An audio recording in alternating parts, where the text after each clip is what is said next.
Hello అందరికీ. ఎప్పుడు రొటీన్గా కాకుండా ఎగ్స్ కర్రీ అయితే ఈసారి డిఫరెంట్గా చేద్దాము. ఎప్పుడు మనం చింతపండు పులుపుతో చేస్తాం కదా, అలా కాకుండా ఎగ్స్ ఆనియన్స్ ఫ్రై లాగా చేస్తాను. ఇప్పుడు ఎగ్స్ అయితే బాయిల్ చేసుకుని కొంచెం సాల్ట్ పసుపు వేసుకుని ఇలా ఫ్రై చేసుకోవాలి. సాల్ట్ పసుపు వేయటం వల్ల ఏంటంటే ఎగ్స్ కడాయికి అతుక్కోకుండా నీట్గా వచ్చేస్తాయి. ఇప్పుడు ఈ ఆయిల్లో కొంచెం ఆవాలు జీలకర్ర వేసుకుని సన్నగా తరిగి పెట్టుకున్న ఆనియన్స్ కూడా వేసుకుని ఒక 2-3 మినిట్స్ హై ఫ్లేమ్లో ఫ్రై చేసుకోవాలి. మూత పెట్టొద్దు, ఓపెన్గానే ఫ్రై చేయండి. మూత పెట్టడం వల్ల కొంచెం వాటర్ యాడ్ అయ్యి మెత్తబడిపోతాయి ఆనియన్స్.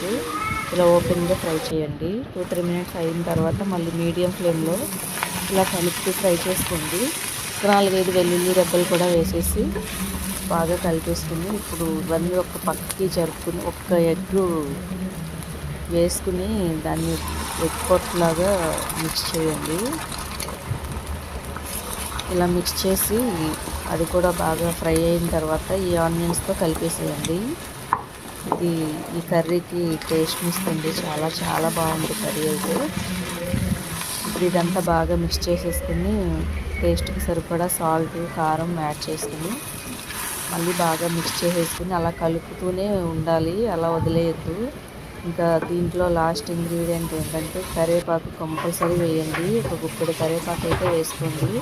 కరివేపాకు కూడా వేసి బాగా మిక్స్ చేసి ఇప్పుడు ఎగ్స్ కూడా వేసేసి అవి కూడా మిక్స్ చేసి ఒక 2 మినిట్స్ అలా మూత పెట్టేసేయండి లాస్ట్లో. ఎందుకంటే ఆ కరివేపాకు ఫ్లేవర్ అంతా కర్రీకి పడుతుంది మొత్తం. ఇప్పుడు లాస్ట్లో మిర్చి యాడ్ చేయండి. నేను ఫస్ట్లో యాడ్ చేయలేదు, చూసారు కదా. ఇది లాస్ట్లో వేస్తే ఏంటంటే డిఫరెంట్ టేస్ట్ వస్తుంది. ఇప్పుడు ఇంకా లాస్ట్ పించ్ అనమాట, ఒక హాఫ్ టీ స్పూను ధనియా జీరా పౌడర్ కూడా వేసి బాగా మిక్స్ చేసి ఒక 1 మినిట్ అయితే మళ్ళీ మూత పెట్టండి.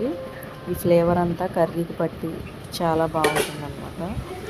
సో కర్రీ అయితే మంచిగా రెడీ అయిపోయింది. నా రెసిపీ మీకు నచ్చినట్లయితే మీరు ట్రై చేయండి. ఎలా ఉందో నాకు కామెంట్ చేయండి, లైక్ చేయండి, షేర్ చేయండి, సబ్స్క్రైబ్ చేసుకోండి. నిజంగా చెప్తున్న కర్రీ చాలా బాగుంది, తప్పకుండా ట్రై చేయండి. బాయ్. సరే.